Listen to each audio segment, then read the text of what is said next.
Renewable Energy Expo. 28th to 30th of April 2022, Chennai Trade Center. Hello, I am from ELECSSOL, Devang Solaar. We are a company based out of Sahibabad in New Delhi, near New Delhi rather. And we are a manufacturing company of solar streetlights and other solar application based products along with solar photovoltaic modules, both mono and polycrystalline. We are into channel sales as well as institutional sales. We also do a lot of government tenders, and we have supplied more than 5 lakh pieces of street lights in India.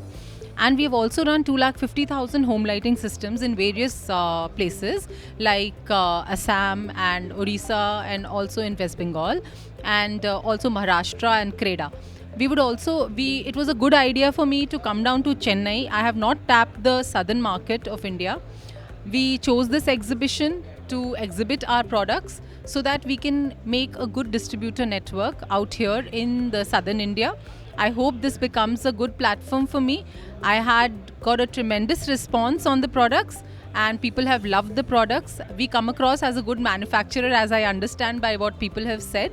So I hope to achieve all the success out of this exhibition. It was a very good show.